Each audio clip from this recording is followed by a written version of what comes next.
Joining us now is the chairman of the House Ways and Means Committee Subcommittee on Tax Policy, Illinois Congressman Peter Roskam. Are you surprised that you guys got this done? Because I certainly am.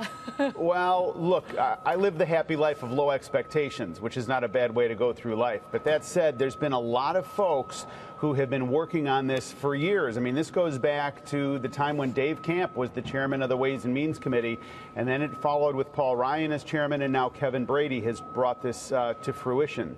So I'm heartened. I think it's a foreshadowing of things to come in terms of legislative accomplishment, and I think it's a great sense of relief that the country wakes up this morning saying, hey, an institution that I didn't have a lot of confidence in, that is the United States Congress, has demonstrated a capacity to get something significant done that has an impact on every American.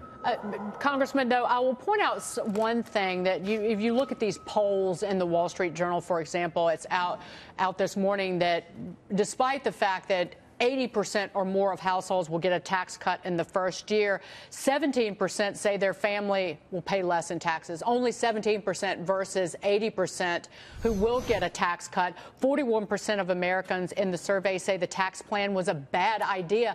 This has actually gotten worse in recent weeks. I would argue that part of the problem is that some of the ideas that didn't wind up in the final bill were just lousy, and the process was confusing. What do you say in terms of why people don't feel better about this?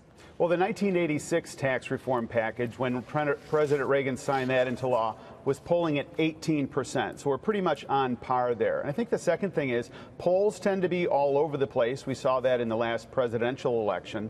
And then just going back to this notion of low expectations, this is not a bad place to be because people are going to see tax relief, even though they're being told by some that they're not. The business climate is going to get better, even they're being told by some people that they're not. So this is one of these bills where the more people come to learn what it is all about, the more pleased they're going to be.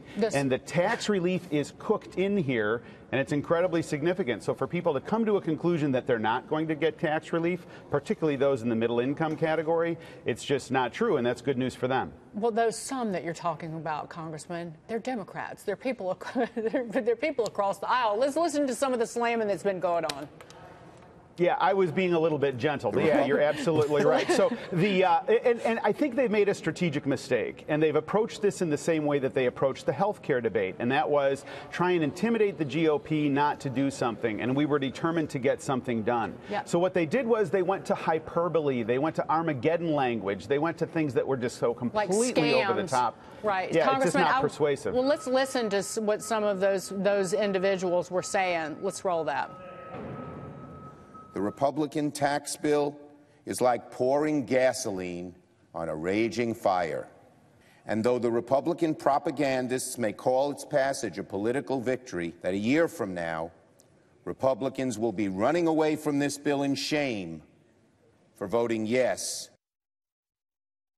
I think I'm going to hand the baton to Steve Forbes, Congressman, but I think the Democrats didn't think that the Republicans were going to get this done. And so they used this language, and now they're basically caught flat-footed, Steve, because people are going to get a tax cut, and they're going to have to argue that you keeping more of your own money is a bad idea somehow, which is balderdash. But continue.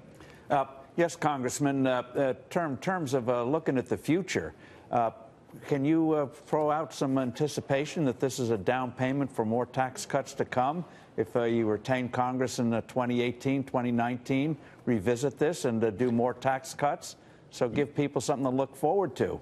Yeah, there's no question about it. I mean, the idea that tax policy discussions stop at this point is absolutely not true. So, Steve, you can look forward to this Ways and Means Committee and others continuing to examine how to bring more tax relief up and down the spectrum. And I think the other thing is, you know, the notion of the Democrats being caught flat-footed, I think, is spot on. They didn't anticipate this moment when this bill is going to be signed, and now they've got to basically be arguing in the alternative, and they're arguing process, and they're arguing all other sorts of things. Meanwhile, we're just determined to bring the relief. Well, one of the things that really tied you guys up in knots, I think unnecessarily, with these projections from Congressional Budget Office that underestimated the impact of tax cuts, had you consider a lot of stuff that got you a lot of bad press. can you really reform CBO and get realistic projections for the future so you can do vigorous muscular tax cuts in the future instead of worrying about pay-fors and things like that? Just do it. Yeah, so there's been some progress on that basis, Steve. As you know, there's been a shift to CBO at 2.6%. We know they can do 3.5%, 4% the American economy. So tell CBO to redo the models for CBO. Yeah, so you're right, and your criticism is a valid criticism. There has been a shift over the past few years to insist on dynamic scoring from the CBO, which is a good trend, but there's a lot of more work to be done, and in my view, there's been a yielding of congressional authority to bureaucrats who are unelected, many of whom are in those offices that wield a great deal of influence over this process. You guys control Congress. Why don't you just tell me about it? Hey, reform CBO? You will find no argument here, my friend. I'm with you. So I guess the message from Steve Forbes, Congressman, is you don't even get a victory lap. The president hasn't even signed this into law, and he's like, "What's next? What's next?" Yeah, he's saying, "Don't even stop for a sip of water. You just got to keep going." God bless him. You can have eggnog. Yeah, eggnog. I think you deserve some eggnog after all of this, but you do still have business to get done. Congress has until Friday to pass a spending bill to avoid a partial government shutdown before Christmas. House Republicans have been forced to cut back defense spending. The $81 billion disaster aid bill has been broken out for separate votes, and the Senate plan to add Obamacare stabilization funds appears to be dead on arrival in the House. I know Leah Gabriel has a question specifically about avoiding a potential shutdown. Leah? Well, Congressman, I want to ask you this. I know one of the issues that's been discussed are the budget caps. You know, I think in terms of military, and the Navy says it's wasted $4 billion on continuing resolutions since 2011, essentially put $4 billion in a trash can, poured a lighter fluid on it, and burned it. That's according to the Navy Secretary. They're saying that, you know, some of these incidents we're seeing where sailors have died could be related to the military not being properly funded. So I'd like to get an update on, are you going to have to pass another continuing resolution? Are you going to get these budget caps lifted? What are you anticipating?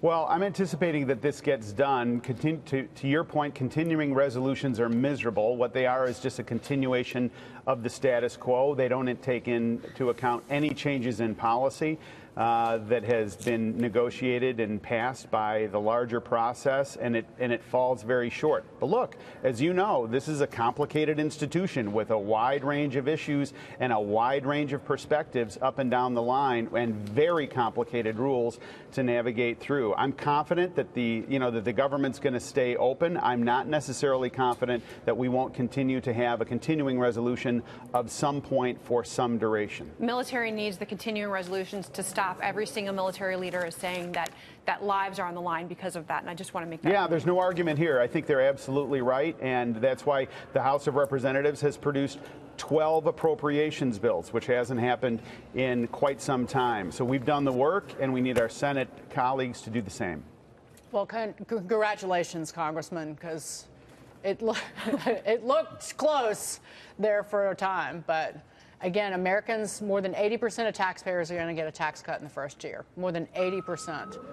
We'd make better decisions with our money, I think. And thank you. Amen to that. And I think that's a point that really deserves focusing in on. Somebody's going to make a decision about how this money gets spent. And our view is it's better done in the private sector.